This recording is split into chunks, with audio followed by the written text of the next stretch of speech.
Voilà, Moraï Parachat, deuxième fête de Sukkot. Mechila, j'ai pas pu envoyer les premières fêtes de Sukkot. J'étais un peu fatigué avec tous les Sheilot après Yom Kippour. Je souhaite à vous, à chacun de vous, Shabbat Tov Vorechet, une bonne fête de Sukkot, Moadim et Simcha, Hagim Uzvaï Mesasson, une bonne Khatima pour Oshan Araba. Alors, même un peu en retard, il reste quand même 2 jours, 3 jours. Je vais faire un peu les halachot, les lois de Yeshiva Basuka, le fait de la mitzvah de la souka, tous les halachot. On va parler un peu de Hoshana Rabbah et de Shmini Atzeret, la dernière fête. Voilà, donc il est écrit dans la Torah pour les lois de la souka. Il est écrit dans la Torah, Basukot Teshvu Shivat Yamim, qu'on doit s'installer dans des soukot 7 jours.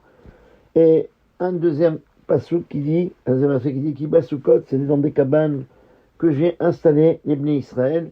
Et ces soukot, ces cabanes, c'est en souvenir des Hananekavot, des nuées de gloire que Hachem il a fait aux Bnei Israël quand ils sont sortis dans le désert.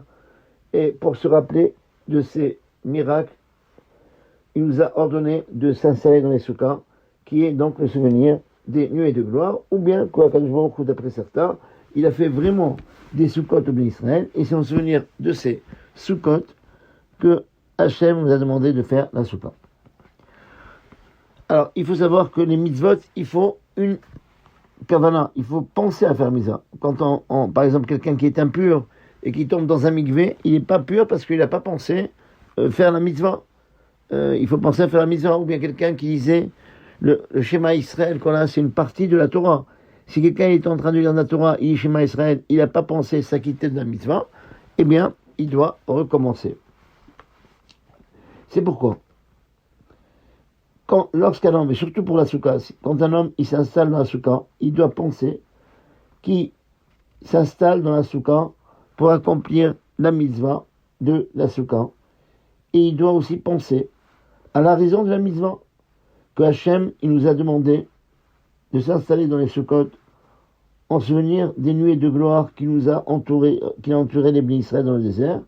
Et c'est comme ça, on va se rappeler de tous les miracles qu'Hachem il a fait avec nous et avec nos parents quand on est sorti d'Égypte. D'ailleurs, c'est marqué dans la Torah, les man donc dorotechem. Ça veut dire qu'il faut faire la mitzvah avec une conscience, une connaissance. Il est écrit dans la Torah, dans des soukot, on s'installe, Shivat Yamim 7 jours, et nos sages ont expliqué, Teshvu, vous vous installez comme vous habitez. C'est-à-dire qu'un homme, il doit s'installer dans la souka comme lorsqu'il habite chez lui à la maison, et pendant les 7 jours de Sukkot, il faut que sa maison devienne une résidence secondaire, et la souka, la cabane, ça devient sa résidence principale. C'est pourquoi, dans les 7 jours de Sukkot, un homme, il doit manger, boire, dormir dans la souka, si le temps s'apprête, et toutes choses qu'il a l'habitude de faire chez lui à la maison, il doit les faire dans la souka, et parmi cela, il doit avoir chez lui à la maison, dans la souka, des beaux ustensiles, et aussi une table bien dressée, un nid bien ordonné, pour que la souka, la cabane, cette souka qu'on a, soit comme sa maison. Même l'étude fixe qu'un homme étudie tous les jours, il doit normalement étudier dans la souka. De toute façon, s'il a besoin pour son étude, c'est pas une étude facile, c'est une étude qui exige un approfondissement, et c'est difficile pour lui, avec les gens qui sont dans la souka, de se concentrer. Il peut étudier chez lui, à la maison. Mais la tfila, la prière, même si on a un minyan dans la souka, il vaut mieux prier à la synagogue que plutôt à la souka, parce que c'est connu que la tfila de l'homme, elle n'est écoutée que dans une synagogue. C'est pour ça que même si on a un minyan dans une maison, et que les gens vont dire, j'ai pas besoin d'aller à la synagogue, c'est pas besoin, on va faire ici. Non.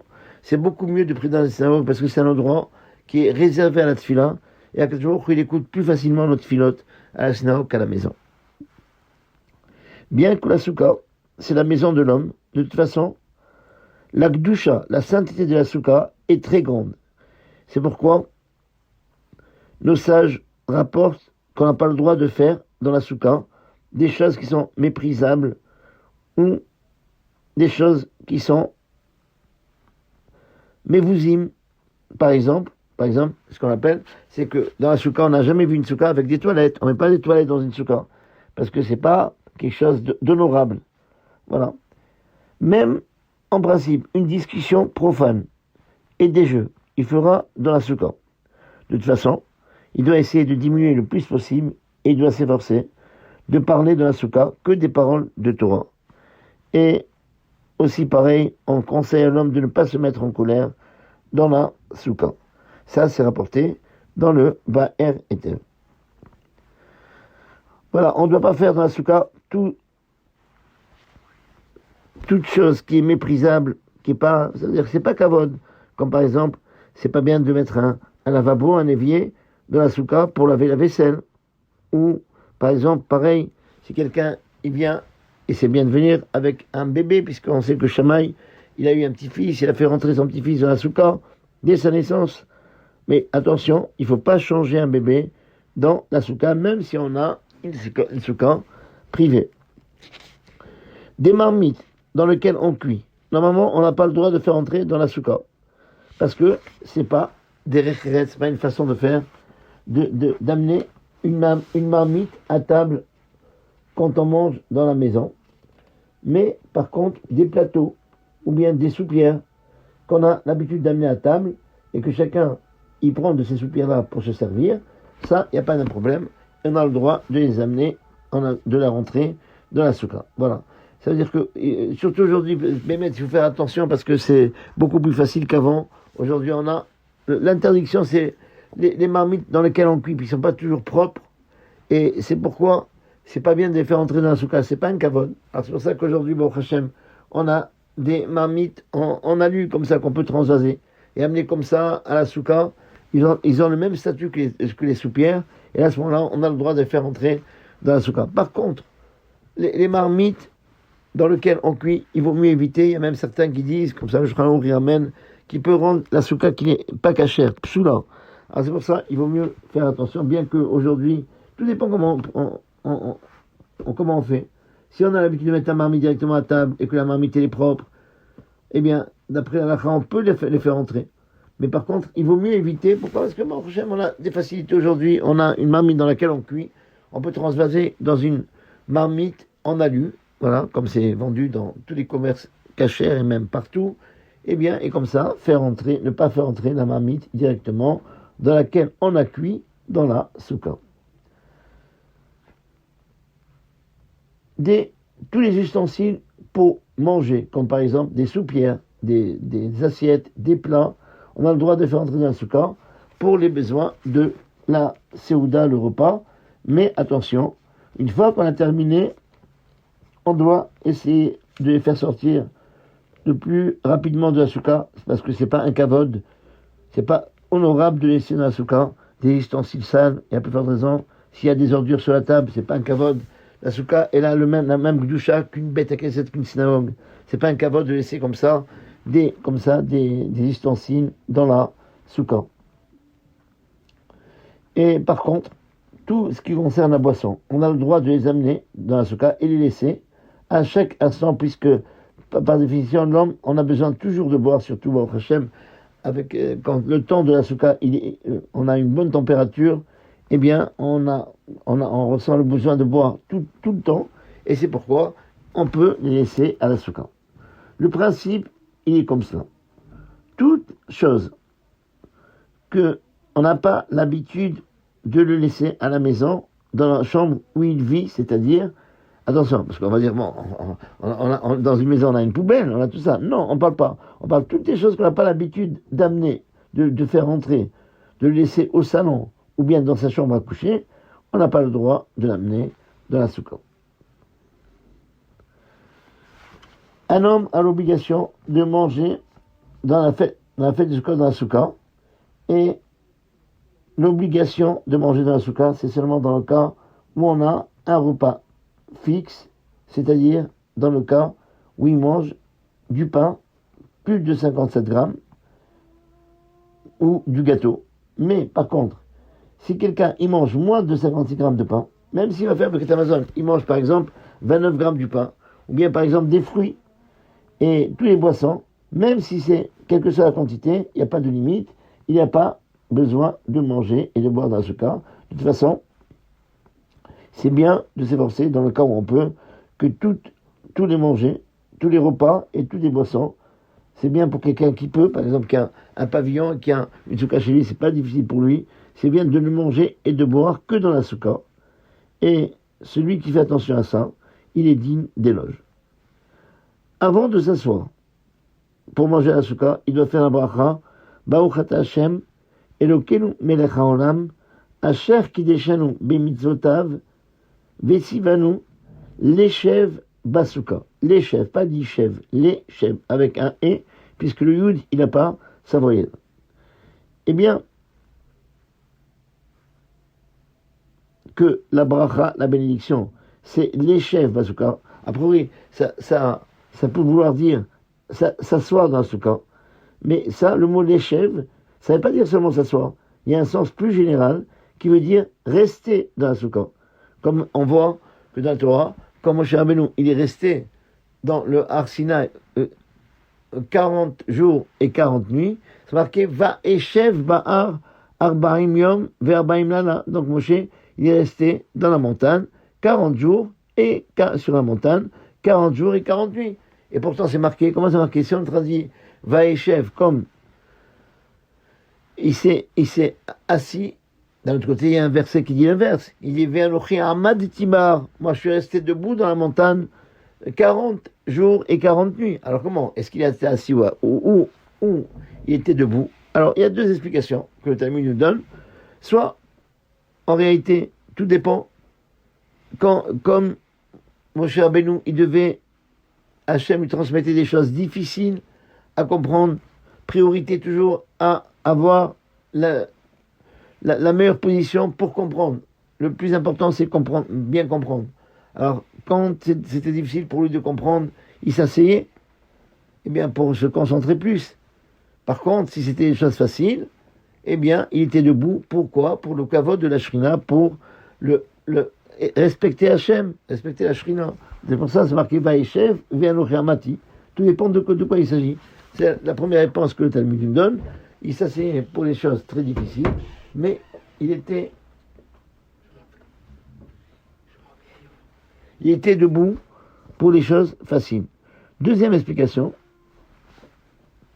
quand on dit va Eshev dans la Torah, c'est pas qu'il s'asseyait, c'est qu'il est resté.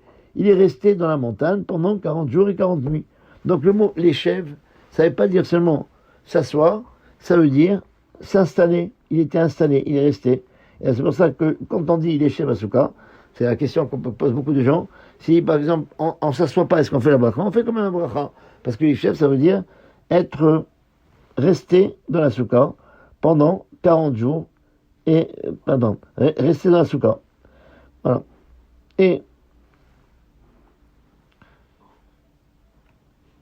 quand même, le Shulchan Aruch, il dit qu'on ne fait cette bracha que lorsqu'on va manger et que cette consommation exige de manger dans la souka, ça veut dire si on mange du pain.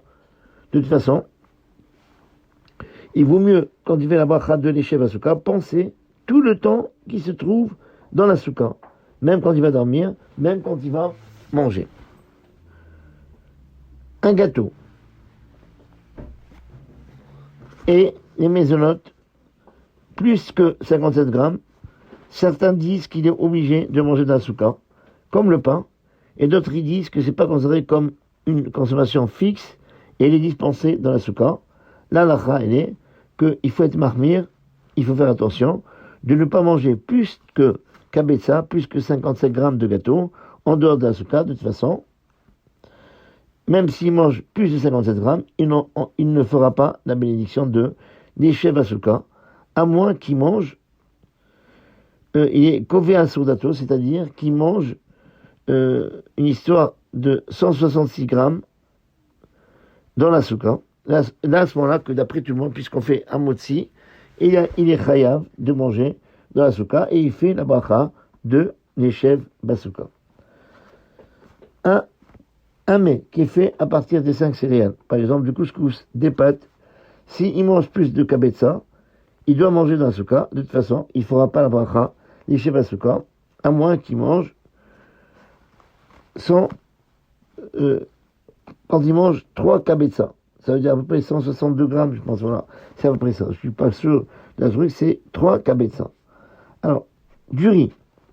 Bien que le riz, il rassasie et il nourrit, et qu'on fait sur le riz, la bracha de Bourimi et Mezonot, il n'y a pas de chiyuv, il n'y a pas d'obligation de manger dans la souka. Et c'est pourquoi, quelle que soit la quantité de riz qu'on mange, on ne fait pas la bracha de l'Eshev Basuka, même quand il mange beaucoup, puisque ça n'est pas partie des 5 céréales. Celui qui boit de l'eau, ou du vin, ou qui mange des fruits, il n'est obligé de manger dans la souka que s'il mange et qu'il boit beaucoup. Non, pardon. Celui qui boit de l'eau, du vin ou mange des fruits, il n'est pas obligé de le manger ni de boire dans la souka, même s'il mange et qu'il boit beaucoup. Il n'y a que pour le pain, les gâteaux et un plat qui est fait à partir de 5 céréales. Bien que la consommation des fruits et boire de l'eau n'est pas chayav, n'est pas obligé de prendre la souka, c'est seulement dans le cas où quelqu'un mange et boit en dehors du repas. Mais celui qui se trouve au milieu du repas, tout ce qu'il mange et tout ce qu'il boit au milieu de la séouda, même si quelqu'un il veut boire de l'eau et même s'il veut manger des fruits, il est dans ce moment sans dispenser de la souka, et tout est considéré donc comme dans la souda, et il n'aura pas le droit, s'il est en plein milieu d'un repas, c'est-à-dire il a fait motzi, voilà, il va à la cuisine, après il veut boire un verre d'eau, il est obligé dans ce cas-là de le boire ou manger, même un tout petit peu, il n'a pas le droit de le faire en dehors de la souka. Et même d'après l'halakha, si quelqu'un se trouve au milieu du repas, s'il y avait de la nourriture dans sa bouche et qu'il est sorti de la souka, il n'a pas le droit de l'avaler en dehors de la souka. Ceux qui vont pour une promenade pendant Chol HaMoed, ils n'ont pas le droit de manger un repas fixe en dehors de la souka. C'est pourquoi ceux qui veulent sortir pour un voyage d'agrément pendant Sukkot, alors il doit bien voir et bien être sûr que dans cet endroit-là, il y a une souka kshira, ou bien, s'il n'y a pas de souka kshira, il peut partir, mais il n'a pas le droit de manger des choses qui sont, qu'on a l'obligation de manger dans la souka, il peut manger que des choses qu'on n'a pas l'obligation de manger dans la souka.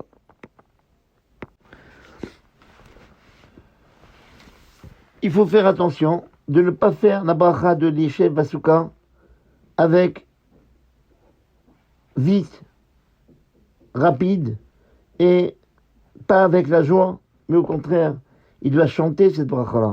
Il doit remercier Hachem qui nous a donné le srout d'avoir cette chère mitzvah. Donc on a dit tout à l'heure comme quoi il y a des gens qui ont l'habitude de dire l'Eshev Basuka avec un i, et certains disent l'Eshev Basuka, mais il faut savoir qu'au niveau grammatical, il vaut mieux dire l'Eshev Basuka que l'Eshev Basuka.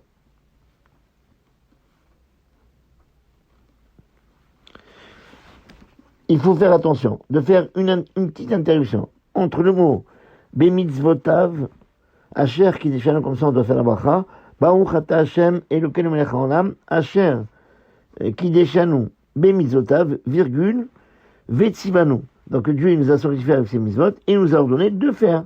Pourquoi? Parce que le mot Vetzivanu il n'est pas collé à Bemitzvot, il faut faire attention, il est collé avec la suite. Donc on doit faire comme ça la bénédiction. Bon, et toutes les bénédictions c'est comme ça, toutes les bénédictions où il y a Asher qui déchane Bemitzvotav, Vetzivanu, on doit faire Baruch ata Hashem Elokeinu melech haolam, Asher qui déchane Bemitzvotav, virgule, Vetzivanu anetilat yadayim, Vetzivanu l'Eshev Basuka, Vetzivanu l'Yaner Tefilin, Vetzivanu l'Adik Ner Shel Shabbat. Parce que tout ça, le Vetzivanu est collé à la phrase d'après et non pas à ce qu'on a dit avant. A priori, on doit faire attention de se lever, c'est bien d'être debout au moment où on fait la bracha de l'Ishev HaSukkah et après s'asseoir pour que la bracha elle soit avant l'action. Mais d'après le strict din, c'est pas obligatoire parce que, comme on a dit, le mot l'Ishev HaSukkah, c'est pas s'asseoir dans la soukha, mais c'est s'attarder dans la soukha. Et donc, c'est pourquoi, même si on s'est pas levé, la bracha reste encore bonne. C'est pourquoi, si c'est quelqu'un pour lui qui a du mal à se lever une fois qu'il s'est installé, il a le droit de faire la bracha assis. Chaque fois qu'on a un kiddush, que ce soit le kiddush de la journée, ou bien le kiddush de la nuit, alors, c'est là, il faut voir où on doit faire, c'est ça la question, où on doit faire la bracha de l'Ishev HaSukkah. Chaque fois qu'on a un kiddush, que ce soit le kiddush du jour ou le kiddush de la nuit, on fait la bracha de l'Ishev HaSukkah à la fin du kiddush et non pas dans la bracha du motzi. Pourquoi ? Parce que le kiddush est considéré comme le début de la Seuda. Chaque fois qu'il y a un kiddush. De toute façon, pour le kiddush de la journée. Si par exemple, on est dans une communauté où on fait shachrit, après, on prend un petit déjeuner avec maisonnot et on fait un shiur de Torah. Dans le kiddush de la journée, s'il ne pense pas manger tout de suite, mais il mange que du maisonnot, il ne fera pas la bracha de l'Ishev HaSukkah dans le kiddush, mais il le fera après dans la bracha du motzi. Voilà, nous on a l'habitude, vous dire comme ça, on a l'habitude nous de faire. Chaque fois que le kiddush, il exige qu'on va manger après du pain, ok, par exemple le matin ou le Erev Shabbat.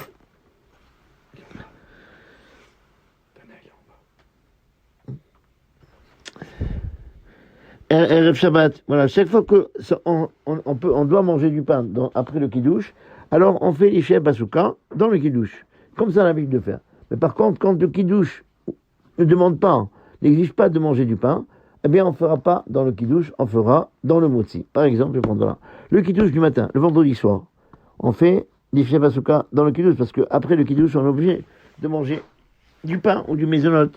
Le matin aussi, pareil, si on mange du pain juste après, on fait la bracha de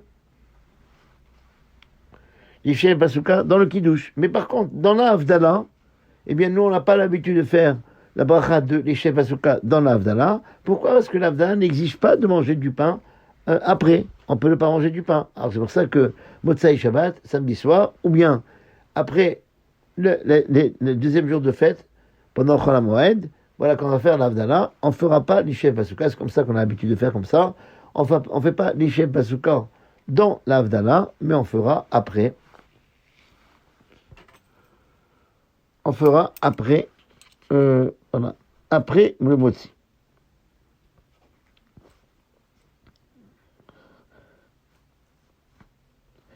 Dans les autres soldats, quand il n'y a pas de kiddush, donc on fait l'Ishev HaSukkah. Alors, tout dépend des coutumes. Il y a certains qui font après les Tiyat avant de faire la bracha du motzi. Et il y a certains qui ont l'habitude de la faire après la bracha du motzi, avant de couper le pain. Et c'est pas considéré comme une interruption, puisque la bracha, c'est pour manger. Et c'est pour ça que c'est pas une interruption. C'est comme par exemple, à Pessah, on fait pareil.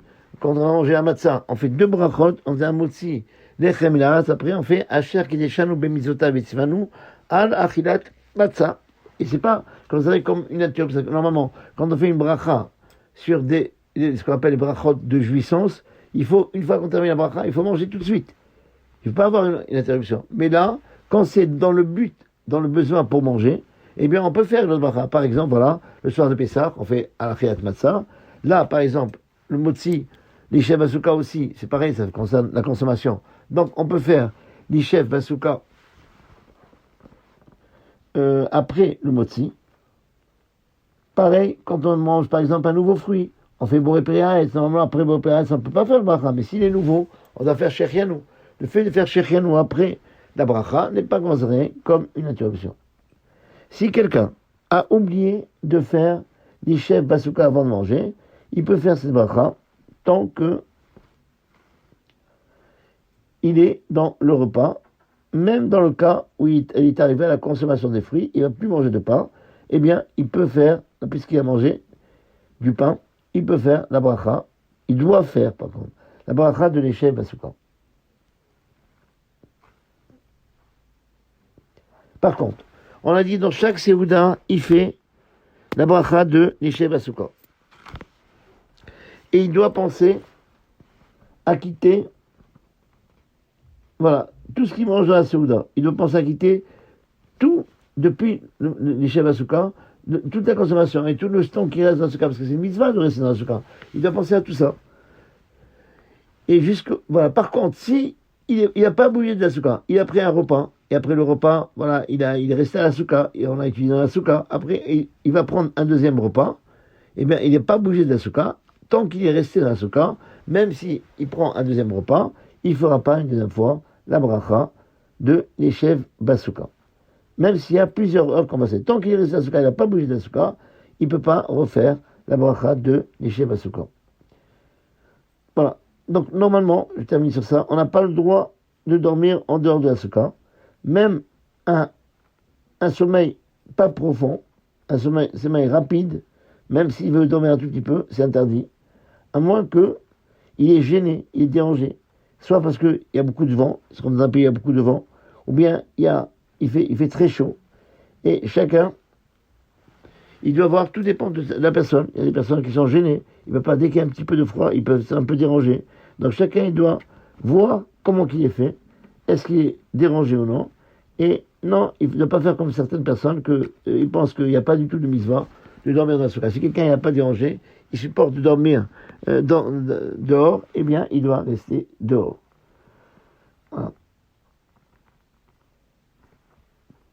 Et c'est pourquoi c'est marqué dans la halakha. Bon, ça dépend des pays, ça dépend aussi, est-ce qu'on est dérangé ou non. Celui qui voit son ami, qui n'est pas dérangé, qui s'est endormi en dehors de la souka, c'est bien de le réveiller doucement, pas fortement, pour lui demander d'aller et dormir dans la souka.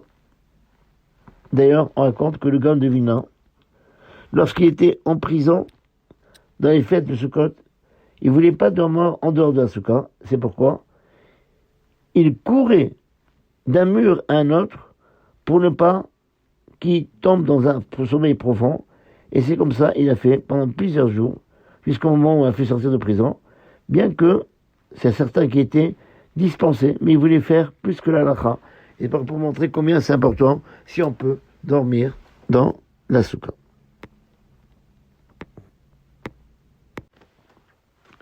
Donc, suite les halachot et les minagim, les coutumes de Hoshana Rabbah, nos sages ont dit que pendant la fête de Sukkot, on est jugé sur l'eau. C'est-à-dire que pendant la fête de Sukkot, on est jugé combien de pluies vont tomber cette année-là et combien la pluie elle va servir pour les plantes, pour arroser. Et c'est pour cette raison-là, on dit des Oshanot, ça veut dire sauve-nous, délivre-nous pendant la fête de Sukkot, pour prier sur la pluie qu'il descende que pour la bracha, que par bénédiction, et non pas qu'ils descendent et qu'ils détruisent des maisons, des plantes, etc. C'est la fin du jugement et la signature sur l'eau se fait le 7e jour de Sukkot, qui est le dernier jour de fête. C'est pourquoi on multiplie beaucoup les Oshanot, des demandes qu'Akadosh Baruch Hu nous sauve, il nous délivre, et des supplications sur l'eau. Et c'est pour cette raison-là qu'on appelle le 7e jour de Sukkot Yom Hoshana Rabbah. Ça veut dire un jour où on demande que Dieu il nous délivre beaucoup. Et Hoshana Rabbah, cela veut dire Hoshana, sauve-nous, Amroubé, qui est donc Meroubé, qui est très nombreux, on le répète plusieurs fois. D'après la Kabbalah, même le décret de l'homme, qui a été déjà signé le jour du Yom Kippourim, il est signé une deuxième fois le jour de Hoshana Rabbah. Et c'est là où on donne l'autorisation aux malachim d'exécuter tout ce qu'on a signé pour chaque homme le jour de Rosh Hashanah et signé le jour de Yom Kippour à être exécuté à partir de Hoshana Rabbah. C'est pourquoi c'est la coutume d'Israël de rester réveillé le soir de Hoshana Rabbah et d'étudier la Torah dans le livre qui s'appelle Keri et Moed.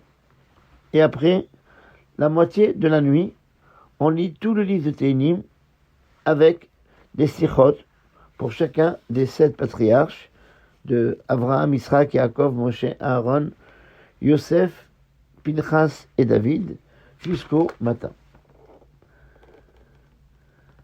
Ceux qui étudient la Torah la nuit et qu'on leur donne un verre de café ou un verre de thé, même s'ils sont restés longtemps entre le premier verre et le deuxième verre, ils n'ont pas besoin de refaire la bracha sur chaque verre, mais il suffit de faire une seule fois la bracha et elle va dispenser toutes les boissons qu'on va boire durant la soirée. Et c'est bien qu'ils pensent de dispenser avec sa bracha tout ce qu'on va lui amener ce soir-là.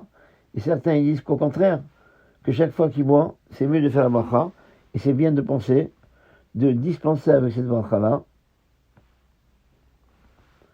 que le verre qu'il est en train de boire, comme ça il pourra faire la bracha à chaque fois. Avant la moitié de la nuit, on doit lire le Kriyat Shema qu'on a l'habitude de faire tous les soirs, surtout dans le cas où, quand on prie le jour de Shmini Shel Sukkot, Shmini Atzeret, on prie quand il fait jour et qu'il faut refaire le schéma Israël à la nuit. Et des fois, comme on ne dort pas, donc on oublie de le faire. Il faut savoir que dès que le matin se lève, on doit faire les brachot de la Torah. Et c'est pourquoi on n'a plus le droit de continuer à étudier la nuit, ou bien de dire des paroles de Torah, avant de faire les brachot de la Torah. Lorsque il y a le lever du jour, il doit se laver les mains 3 fois d'une façon alternative, comme il le fait chaque matin, mais il fait pas la bracha sur les Netilat Daim, et seulement celui qui a dormi la nuit, il doit faire la bracha de Netilat Daim. Après qu'il se lave les mains, il fera les brachot du matin et les brachot de la Torah, sauf la bracha de Asher Yatzar, quand on ne fait cette bracha que si on a été aux toilettes. Et c'est bien d'aller aux toilettes avant de faire les brachot du matin pour qu'il puisse faire la bracha de Asher Yatzar avec les autres brachot. À la fin de la tefila, on prend les 5 branches de Harava et il doit les frapper fortement par terre 5 fois pour accomplir le minag des Névim, la coutume des prophètes qui avaient l'habitude de faire comme ça.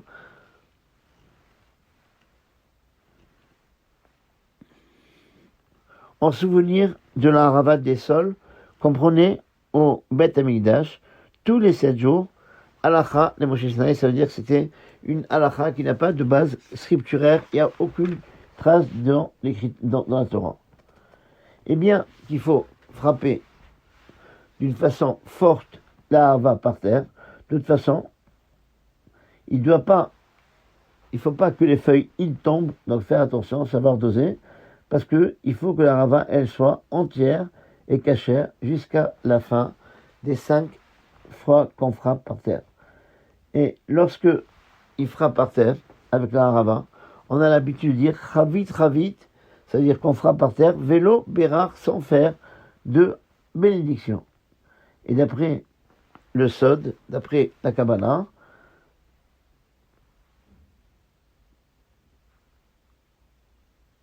c'est 5 fois qu'on frappe par terre, c'est en rapport avec les 5 lettres finales de l'alphabet, Mem, Nun, Sadi, Pe, Chav, et chaque fois qu'il frappe par terre, il doit penser à une des lettres.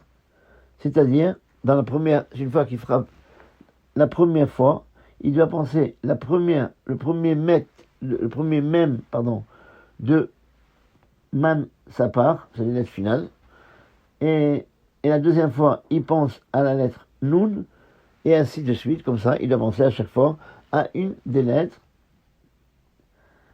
Et d'après le Zohar, c'est bien de frapper sur le parterre, seulement dans un sol qui n'est pas carné.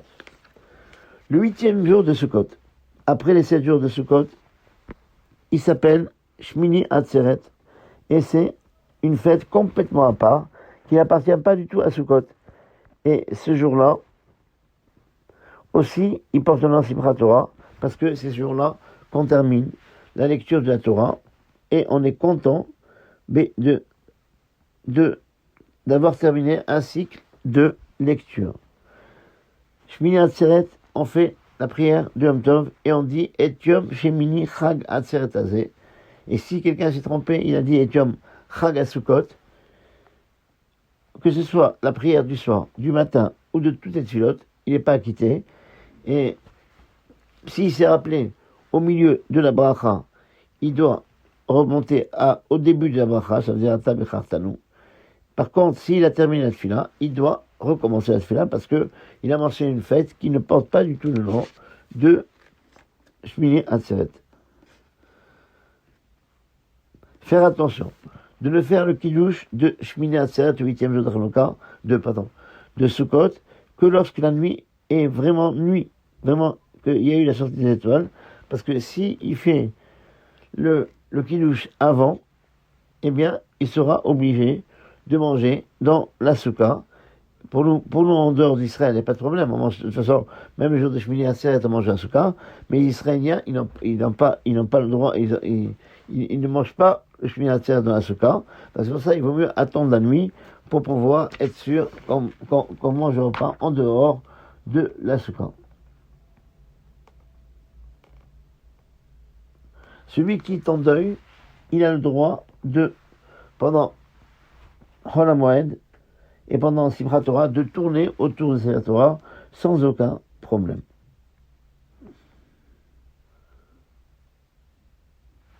Nos sages ont dit que celui qui se réjouit pendant Simchat Torah, on lui promet que la Torah ne s'arrêtera pas de sa descendance. Et ils ont témoigné qu'ils avaient un grand rave en Israël, qui était très, très content, il se réjouissait beaucoup à Simchat Torah, et il était tellement grand qu'il dansait avec toute sa force et avec beaucoup de réjouissance pour rappeler qu'on termine la Torah. Et on a vu de lui sont sorties 3 générations, un après l'autre, des grands sages et beaucoup de personnes qui diffusaient la Torah, et tout le monde savait qu'il a eu ce mérite-là, que par le fait qu'il se réjouissait le jour où on faisait Simchat Torah. Voilà, ça c'est pour les halachot.